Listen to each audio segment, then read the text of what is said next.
Yes, reka ngusuze cyane ukomeje kubana kuri Rwanda Cinema. Kandi twateguriye ka Rwanda Cinema Entertainment Show, kandi tubagezaho amakuru y'abasitari batandukanye. Uyu munsi turareba ku munyarwandakazi YOLLO the Queen.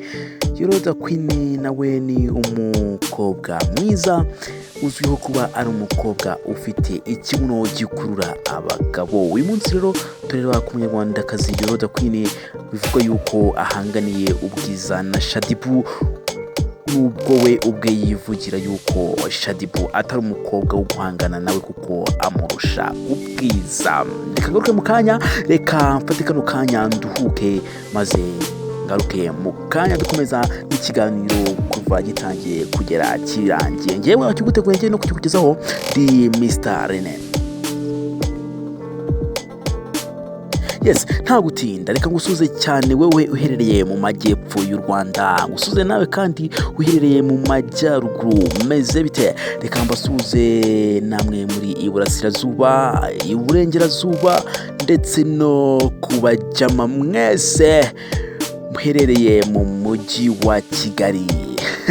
Ngo mu mujyi wa Kigali mwese muri abajama, ndabasuje cyane. Rero reka dukomeze n'ikiganiro tuvuga ku munyarwandakazi uteye neza cyane YOLLO the Queen, kandi uri guca ibintu bigacika ku mbuga nkoranyambaga ze. Uyu nta wundi ni umukobwa guturuka Rwamagana, azwi nka YOLLO the Queen, azwi nk'umukobwa ufite ikibuno gikurura abagabo, kandi yamamaye kubera amashusho n'amafoto yagiye ashyira ku mbuga nkoranyambaga ze, cyane cyane urubuga rwa Instagram akunda gukoresha, ari naho afite followers benshi, kandi bivugwa yuko binagaragara yuko followers be benshi ari igitsina gabo gikunda kubona amafoto agenda ashyiraho.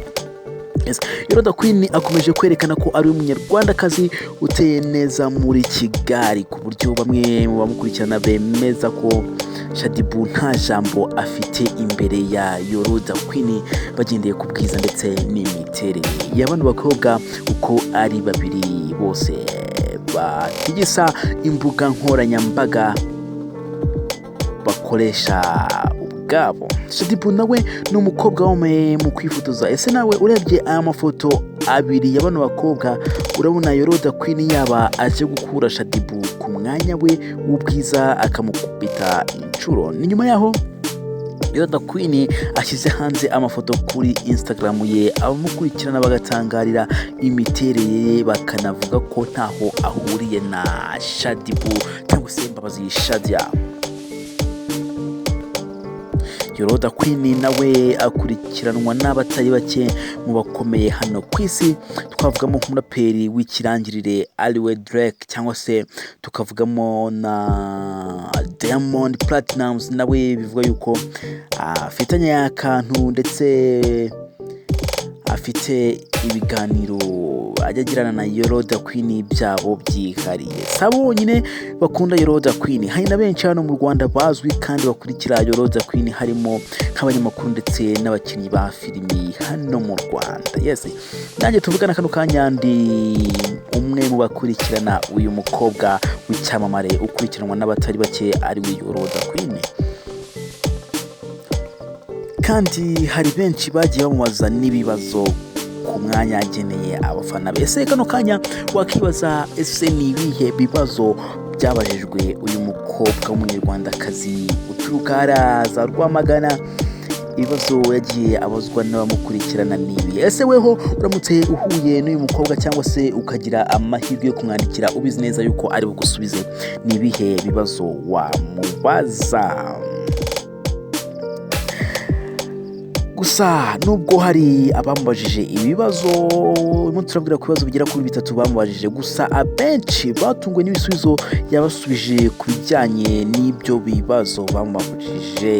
YOLLO the Queen yasubije abamubajije inkomoko y'ikibuno afite.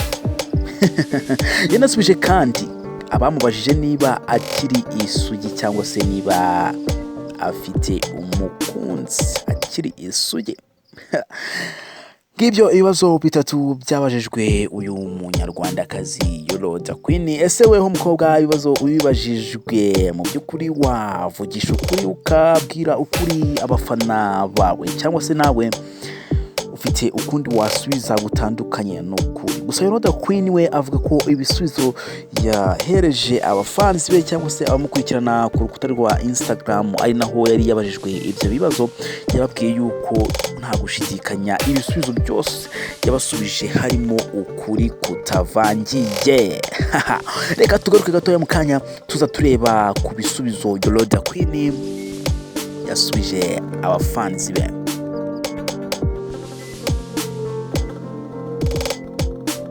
Okay, reka tugaruke. YOLLO the queen yabajijwe ku nkomoko y'ikibuno cye. Yabajijwe ku nkomoko y'ikibuno cye. YOLLO the queen se nawe wamubaza icyo kibazo? YOLLO the queen abasubiza ko aho akomora icyo kibuno cye ari amaraso ya nyina amutembera mu mitsi. Umukobwa uzi gusubiza igisubizo kirimo ubuhanga.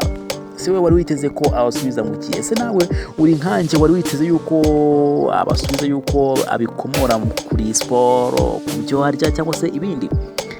YOLLO the queen we rero yabasubije yuko ari amaraso ya nyina umubyara amutembera mu mitsi ariyo atuma agira imiterere. Ese bishatse kuvuga yuko na mama wa YOLLO the queen nawe afite imiterere nk'iy'umukobwa we?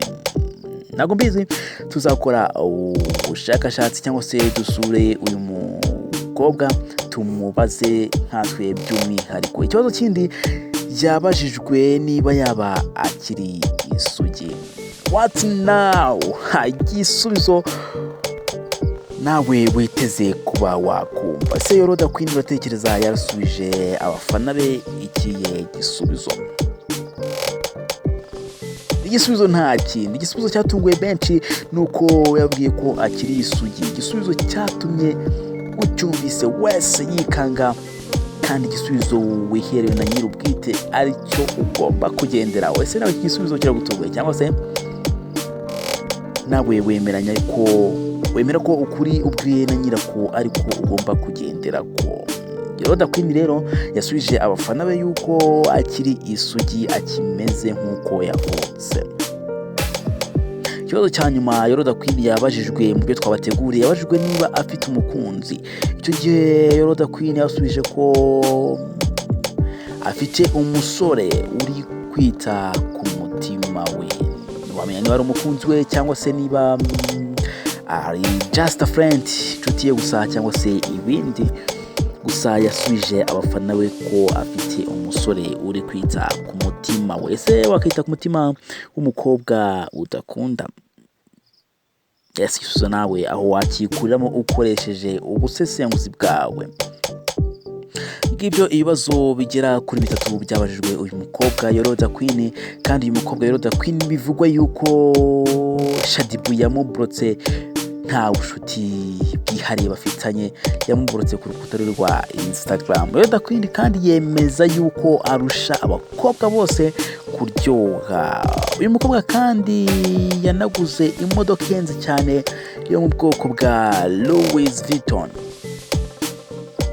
Avuga ko akomora ku bwiza bwe. Reka ngushimire cyane wowe wakomeje kubana natwe muri kino kiganiro twabateguriye. Niba wakiguteguriye hano kugezaho ndi Mr. Lene. Reka ngushimire kandi nawe we wamaze gukanda subscribe kuri channel yacu ya YouTube. Nuko nibyo agaciro gakomeye kuba waramaze gukanda subscribe kuri channel yacu ya YouTube. Ngushimire kandi nawe utarakanda subscribe kugira ngo ushishikarizwe kuba wabikora mu gihe ukunze ibyo tukugezaho. Gusa turagushimira kubw'inkunga udutera yo kumva ukanakurikirana ibiganiro tukugezaho buri munsi. Ndagushimiye rero cyane. Jyewe ndi Mr. Lene kuri kakanya ka Rwanda Cinema Entertainment Show. Ciao ciao.